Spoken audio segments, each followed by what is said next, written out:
Quand ma mère était jeune, elle voulait être célèbre et elle allait constamment aux auditions pour tenter sa chance. Ça se terminait toujours par des échecs épiques. Par exemple, elle a auditionné pour un petit rôle dans une pub pour un yaourt. Maman était magnifique, mais elle était tellement excitée qu'elle a oublié que le yaourt sur le plateau n'était pas réel.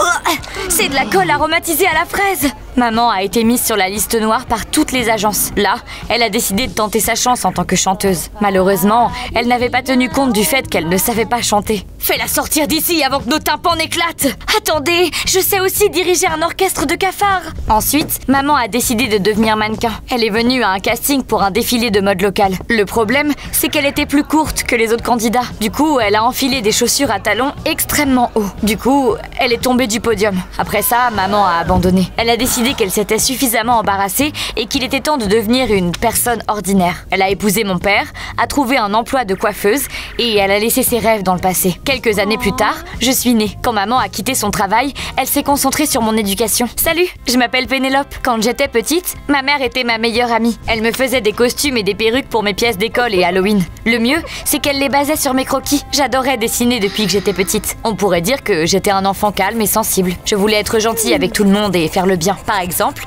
j'arrêtais mon vélo pour laisser les canetons traverser la route. J'aidais mes camarades de classe et les vieilles dames de notre quartier. Je partageais aussi mes déjeuners avec mon ami Nikki. Ses parents, eh bien, disons simplement que s'il y avait eu un concours des pires parents de tous les temps, ils auraient certainement remporté l'or. La famille de Nikki était dysfonctionnelle et personne ne s'occupait d'elle. À cause de ça, elle traînait souvent chez nous. Un jour, papa est rentré à la maison d'un air sombre, comme si on lui avait donné des coupons pour des carottes au lieu de son salaire. Bébé, tout va bien? J'ai été rétrogradée au travail. J'ai peur qu'on ne puisse pas se permettre l'assurance ce mois-ci. Maman nous a regardés, Nikki et moi, et elle a eu une idée. Je pourrais gagner de l'argent aussi. Je peux garder les enfants pour une petite somme. Ce plan bizarre a marché. Nos voisins payaient maman pour qu'elle vienne chercher leurs enfants à l'école, les nourrisse et s'occupe d'eux jusqu'au soir. Il se trouve que tous les enfants étaient des filles. Nikki vivait essentiellement avec nous à ce moment-là, mais maman ne lui demandait pas d'argent. Au début, j'aimais bien. C'était comme si j'avais plein de sœurs. Mais à un moment, la situation est devenue incontrôlable. Maman était tellement occupée à distribuer des biscuits, à rompre les bagarres et à leur lire des livres qu'elle m'a oubliée. Un jour, j'ai passé 2 heures sous la pluie parce que ma mère avait récupéré tout le monde après les cours, sauf sa propre fille. Je suis vraiment désolée, mon chaton. J'étais débordée. Moi qui pensais que tu me préparais à survivre dans la nature. À un moment donné, maman s'occupait de tellement d'enfants qu'elle ne se souvenait même plus de tous les noms. Un jour, il a fallu 10 secondes entières pour se souvenir du nom de sa fille unique. Cacahuète, crêpe, Pénélope. Je ne me sentais plus spéciale ni aimée. Halloween arrivait à grands pas et j'avais vraiment envie d'en profiter. J'attendais que maman me demande mes croquis pour qu'on puisse faire un costume cool ensemble. Mais au lieu de ça, elle a habillé toutes les filles avec les mêmes costumes et les mêmes perruques. Tout le monde va penser que vous êtes des clones. C'est drôle, non? Non, ça l'est pas. Je veux pas être une citrouille en solde. Mais maman ne m'a pas écoutée. Elle a soudainement sorti son téléphone et elle a décidé de filmer une vidéo amusante. Salut tout le monde, ça vous dit de voir la vie d'une mère avec plein d'enfants? Cette blague innocente a bouleversé nos vies. La vidéo est devenue virale et le lendemain, maman s'est réveillée célèbre. Quelques jours plus tard, des producteurs célèbres ont toqué à la porte. Ils ont dit qu'ils voulaient filmer une émission de télé-réalité dans notre maison sur une mère célibataire et ses 5 filles, qui s'appellerait Maman et les Mignons. On dirait un rêve. Mais je n'ai qu'une fille. Ça n'a pas d'importance. Toutes les émissions de télé-réalité sont fausses de toute façon. Vous n'avez qu'à nous dire oui et nous vous rendrons célèbres. Vous allez me rendre célèbre? Il y avait une lueur dans les yeux de maman, comme si c'était une pirate qui venait de trouver un coffre d'or. Bien sûr, elle a accepté. Nos voisins n'étaient pas forcément pour. La plupart disaient que les caméras pourraient affecter la santé mentale de nos enfants et ont repris leurs enfants. Mais les parents de Nikki et les parents de 3 autres filles ont signé les contrats. Apparemment, l'argent était trop tentant. Je ne voulais pas faire partie de tout ça, mais je savais que c'était la seule façon de passer du temps avec ma mère. Papa n'aimait pas l'idée non plus. Après tout, les producteurs ont déclaré qu'un personnage masculin ne correspondait pas au format de la série. Il va falloir que vous quittiez la maison pendant qu'on filme. Non, je ne sortirai pas de mon fauteuil. N'hésite pas à t'asseoir dessus, mais une rue plus loin. Cet argent nous aidera à combler le vide dans notre budget familial. Et c'est tout. Les autres filles et moi devions porter des vêtements et des perruques identiques et faire semblant d'être sœurs. Mais c'est pas drôle quand tout le monde se ressemble trop. Alors les producteurs nous ont proposé des personnages de scène. Une des filles est devenue un je sais tout, une autre une athlète, la troisième une fille maladroite. Nikki a obtenu le rôle de la favorite de maman. Quant à moi, tu seras la méchante. Non, ce n'est pas moi. C'est juste un personnage de scène, Pénélope. Le public veut du spectacle. J'ai abandonné et j'ai hoché la tête avec obéissance. Le tournage a commencé. Le script m'a fait faire des choses que je n'aurais jamais faites dans la vraie vie. Par exemple, j'ai dû percer un trou dans une piscine pendant que les filles y étaient et donner ma meilleure impression d'un rire méchant. Tiens, nager sur la pelouse. Super, mais on va refaire une prise au cas où. Tu dois rire plus fort, Pénélope. Dans une autre scène, mes fausses sœurs faisaient des biscuits dans la cuisine. Nikki brillait comme une ampoule. Elle adorait jouer la favorite de maman. On va surprendre maman! Les filles ont laissé les biscuits pour qu'ils refroidissent un peu et j'ai remplacé leur surprise pour maman par des biscuits pour chiens. Mon personnage de spectacle ne connaissait pas de limites. Le temps passait, j'ai eu 12 ans. L'émission était toujours populaire. Ma réputation de méchante s'est largement répandue. Tout le monde à l'école savait que l'émission de télé-réalité était mise en scène, mais mes camarades de classe m'évitaient quand même et se moquaient de moi. Attention, vous approchez pas de Pénélope, elle est morte. On était plus proches, maman et moi. On s'est aussi séparés avec Nikki. Elle, par contre, elle s'entendait très bien. Ça ne m'aurait pas dérangé si c'était juste pour l'émission. Mais un jour, je les ai vus bavarder doucement quand les caméras étaient éteintes. Ça m'a vraiment énervée. Je me suis cachée dans le seul endroit qui n'avait pas de caméra, ma cabane dans les arbres. Et j'ai dessiné des personnages pour qu'ils me fassent oublier tout ça. Mais plus je dessinais, plus je me rendais compte que quelque chose n'allait pas avec mes dessins. Mais je n'arrivais pas à comprendre ce que c'était. Un jour, les producteurs sont venus chez nous, la panique dans les yeux. Nos notes sont en baisse. Les téléspectateurs veulent du sang. Comme des vampires? Ce que je veux dire, c'est que le public veut un scandale. Ils m'ont suggéré de filmer un épisode dans lequel je me battrais avec Nikki. Puis je casserais la voiture de ma mère avec une batte. Quand les caméras se sont allumées, mon cœur s'est serré. J'ai réalisé que si je suivais le scénario, je serais toujours la méchante. C'est là que j'ai eu le courage de prendre mon téléphone et de dire la vérité à tout le monde. Salut, on est sur le tournage de Maman et les Mignons. Vous saviez que cette émission était complètement fausse? On n'est même pas de vraies sœurs. Ce sont des perruques bon marché. Dans la vraie vie, je suis quelqu'un de bien. Ça violait les termes de mon contrat, mais je m'en fichais. Tout le monde a essayé de m'arracher mon téléphone, mais j'ai quand même réussi à mettre la vidéo en ligne. Elle s'est répandue sur Internet comme des confettis dans le vent. Le public était furieux et l'émission a été annulée. T'as tout gâché. C'était ma seule chance d'échapper à ma famille. Tu voulais réussir à mes dépens. Nikki et moi, on s'est vraiment disputés, sans scénario. Elle est partie. Quelques semaines plus tard, j'ai découvert que ses parents avaient été privés de leurs droits parentaux. Nikki a été adoptée et a déménagé dans une autre ville. Pendant ce temps-là, un mur de glace est apparu entre ma mère et moi. Je suis désolée d'avoir gâché tes rêves, mais j'en pouvais plus. C'est bon, je ne suis pas fâchée. Elle mentait. Je pouvais voir que maman cachait sa colère derrière un masque d'indifférence. J'ai eu 16 ans. Mais l'ombre de la série me collait à la peau comme un chewing-gum à une chaussure. Tout le monde me voyait encore comme la méchante. Hé Pénélope, t'as déjà poussé quelqu'un dans la piscine aujourd'hui? Au début, j'ai essayé de prouver que j'étais gentille, mais ensuite j'ai abandonné. Au lieu de ça, je me suis cachée dans une cabane dans les arbres et j'ai dessiné des gens sur ma tablette. Mais il manquait toujours quelque chose dans mes dessins. À Halloween, mes camarades de classe ont décidé de me faire une blague.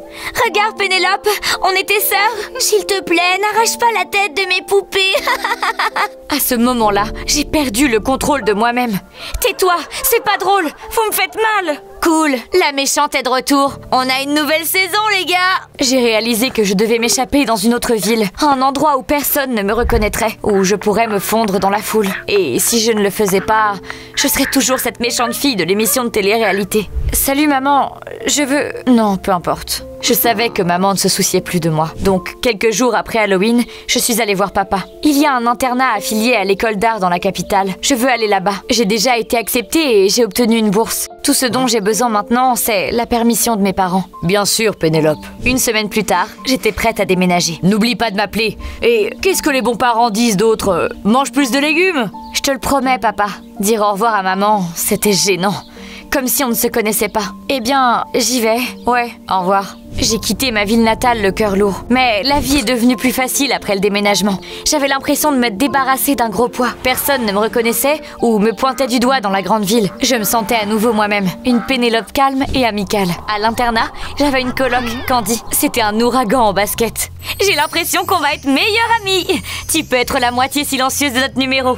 Tu sais, le duo comique classique. Celle qui crie toujours et celle qui est sérieuse. C'est tellement nous. Le professeur Lehman est devenu mon mentor à l'école d'art. Il m'a enfin aidé à comprendre ce qui n'allait pas avec mes œuvres. Tu as sans aucun doute du talent, mais les yeux de tes personnages sont vides. Du coup, tous tes dessins semblent sans vie. Ces mots sont restés dans ma tête. J'ai essayé de réparer mes erreurs. Tous les jours, mes dessins gagnaient en profondeur. Toujours pas parfait, mais beaucoup mieux. Merci, professeur Lehman. Pénélope, encore une chose. Il y a un studio d'animation dans notre ville. Parfois, ils proposent des stages à des artistes en devenir. C'est un excellent début de carrière et l'occasion d'acquérir de l'expérience. Je te passerai leur adresse mail. Envoie-leur ton portfolio. Sérieusement? Oui. Ne crie pas, je suis vieux. Mon cœur ne supporte plus ça. J'ai fait tout ce que le prof m'a dit et une semaine plus tard, j'ai reçu une réponse du studio d'animation Journal Intime. Yay!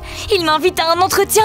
Toute ma joie s'est presque transformée en panique. J'avais la boule au ventre. Ils vont t'adorer. N'oublie juste pas de sourire. Attends, non, ne souris pas. Fais plutôt l'artiste mystérieuse. Ça marche aussi. Les choses allaient enfin mieux. Candy et moi sommes allés à une soirée étudiante. Elle se tenait dans le hall principal de l'école. C'est là que je l'ai vue. Un visage familier, Nikki. Nos regards se sont croisés et on s'est toutes les deux figées. C'était tellement gênant. J'avais l'impression de redevenir une enfant. Salut, t'es étudiante ici aussi? Ouais, mes parents adoptifs m'ont envoyée ici quand ils ont réalisé à quel point j'aimais dessiner. Ce sont de bonnes personnes.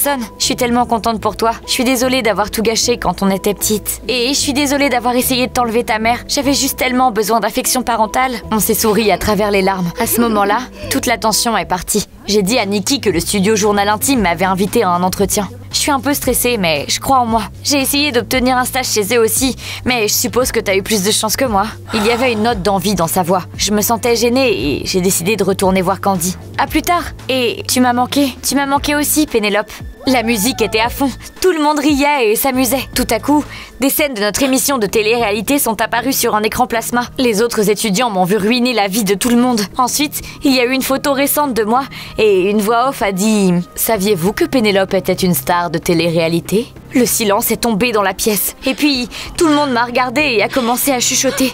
J'avais l'impression d'être de retour dans le pire cauchemar de ma vie. Mes paumes transpiraient et mon œil tremblait. C'est devenu insupportable. J'ai couru vers l'écran et je l'ai poussé. Puis j'ai explosé sur Nikki. Il n'y a que toi qui connaissais la vérité. T'étais si jalouse que t'as décidé de détruire ma confiance en moi? En fait, c'est moi. Attends, quoi? Je suis tombée sur l'émission par hasard et je t'ai reconnue. Je me suis dit que c'était trop cool. T'étais une star. Je voulais que tout le monde voie à quel point t'es génial. Mais je savais pas que c'était un sujet délicat pour toi. Je suis désolée. J'ai regardé l'écran par terre et les visages perdus de tout le monde et j'ai soudainement réalisé que j'avais agi comme mon personnage méchant. Nikki, je suis désolée, Elle est partie avant que j'arrive à trouver les bons mots. Pour moi, la fête s'est terminée dans le bureau de la directrice. Tu as endommagé des biens de l'école. C'est très mauvais. J'accepterai n'importe quelle punition. Allez-vous me retirer ma bourse et m'expulser? Tu as succombé à la colère. Ça arrive à tout le monde, mais ce n'est pas une excuse. Tu vas devoir rembourser l'écran. D'ailleurs, nous n'avons accordé aucune bourse cette année. Tes frais de scolarité ont été payés en totalité. Quoi? Qui a fait ça? La directrice a lu le nom sur le chèque qu'ils ont reçu. C'était ma mère. Quoi? Je suis désolée, je dois passer un coup de fil. J'ai couru dans le couloir, les jambes tremblantes, et j'ai appelé ma mère. Maman, c'est toi qui as payé pour mon école d'art? Oui, j'ai vu un onglet sur l'écran de ton ordi et je l'ai payé avec l'argent qu'il me restait de l'émission. Je pensais que tu m'en voulais. Pour être honnête, j'étais en colère. Mais pas contre toi, contre moi-même, pour avoir mis l'émission avant ma propre fille. J'avais tellement honte de moi que je pouvais même pas te regarder dans les yeux. Je suis tellement désolée pour tout. Pendant qu'on parlait, je pleurais comme une petite fille. Mais j'étais plus heureuse que jamais. À la veille de l'entretien, j'ai soudainement eu envie de dessiner. Candy a regardé par-dessus mon épaule et a haleté. Waouh! Ses yeux! Ils sont vivants! C'était vrai. Les yeux de mon dessin semblaient réels.